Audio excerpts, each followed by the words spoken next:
Hey guys, it is the Retail Genius and welcome back to my YouTube channel. So before we get into today's conversation, I want to share with you that today's episode is going to be brought to you by my brand new book, Breaking Barriers: How to Fund, Launch, and Grow a Beauty Supply Store that Reclaims the Industry Against All Odds.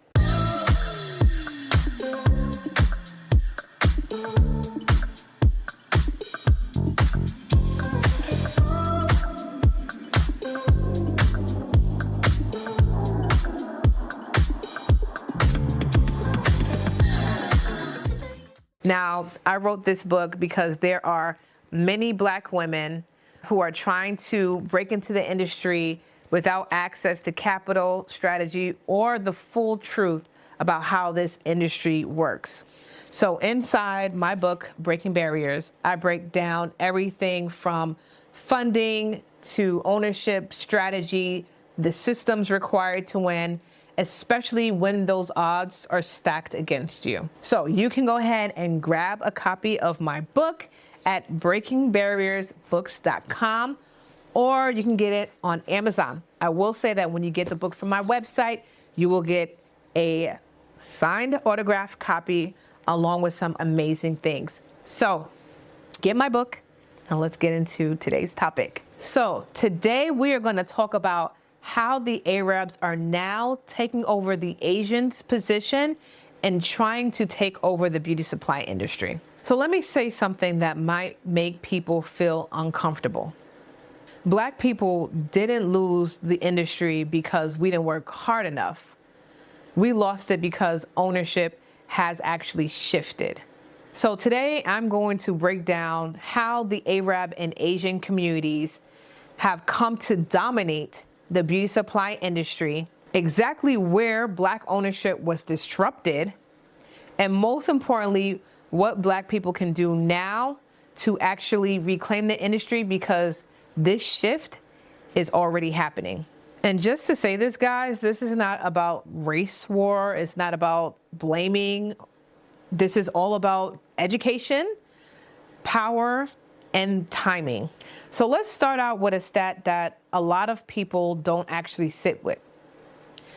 Black Americans make up roughly 13 to 14% of the entire US population, and yet we account for estimated 80 to 90% of the spending on Black hair care products. Meanwhile, the Asian and Middle Eastern communities combined make up under 20% of the US population, depending on how you group the data. And yet they control the vast majority of beauty supply, retail, and wholesale distribution in this country. So that tells us something really important. The industry was not about population and size. It's actually about who controls the capital, who controls the distribution and access.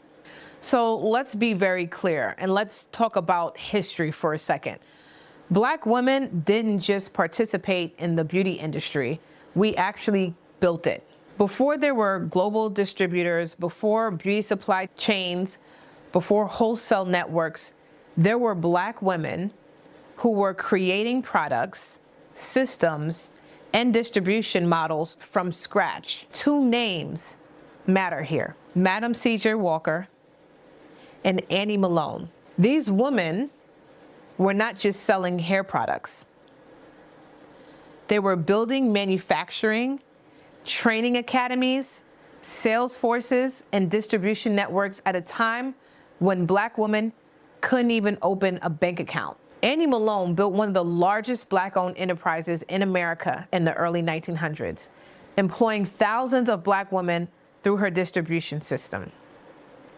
And Madam C.J. Walker took that same system and actually scaled it, becoming wildly recognized as America's first female self-made millionaire.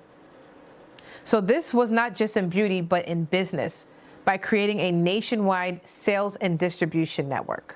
So let me say this again. Black women pioneered the beauty supply industry.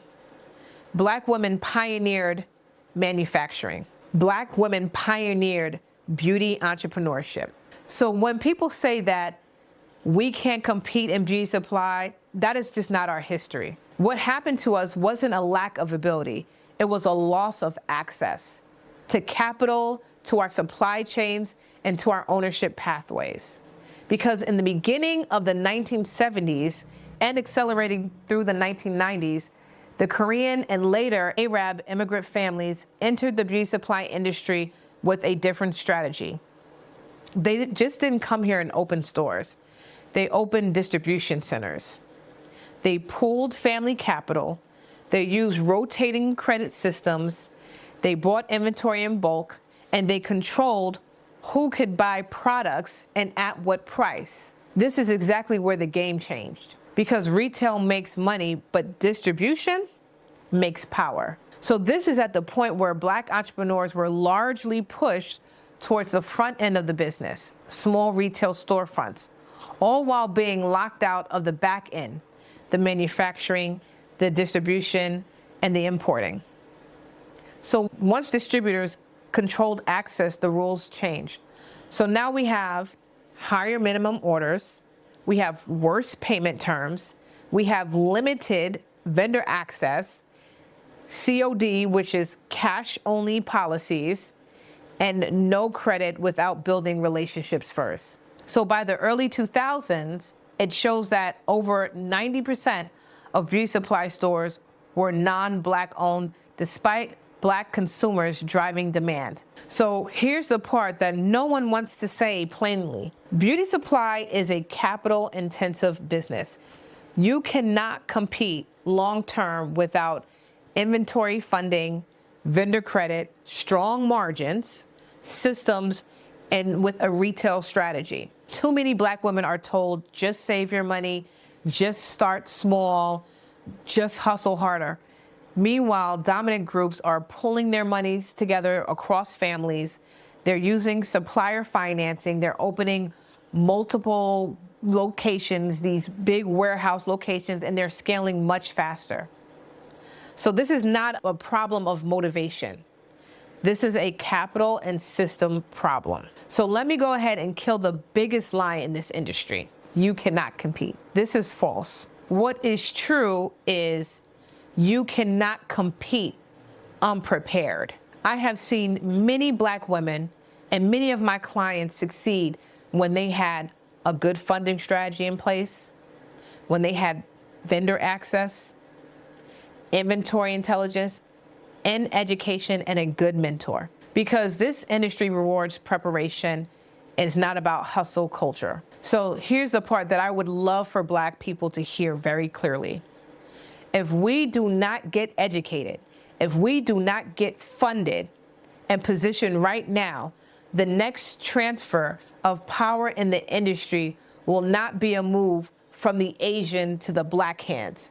It's going to be a move from the Asian hands to the Arab and corporate hands. So now we're talking about private equity, we're talking about conglomerates, big box distribution, and no community ownership. And once this actually happens, the entry costs are skyrocketed, the relationships now disappear, and small operators, they now get squeezed out. The window we're in right now is very temporary. So let me speak directly to Black women.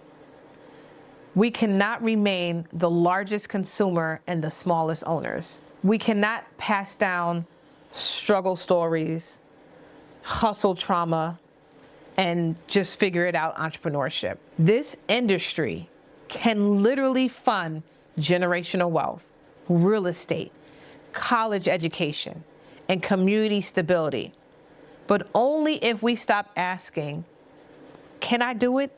Is this actually possible? And actually start asking, how can I position myself to win? Because the next phase of the beauty supply industry will belong to those who understand the system. And Black women, we are more than capable when we stop being locked out and start getting locked in. So if you're a Black woman and you know ownership is your next move, but you want to be funded, prepared, and protected, this channel is where strategy lives. Subscribe now if you are serious about ownership. And if you know that you want to open a store in 2026, I want you to book a call with me and my team, and let's make it happen. Actually, I want to ask this question to you. Have you guys noticed a rise in the Arabs coming in the community and now taking over these beauty supply stores? Have you seen that shift in your community? Go ahead and let me know in the comments. And if you like this video, I want you to go ahead to subscribe to my YouTube channel and then share this with someone who needs to see it. I'll see you guys on the next video.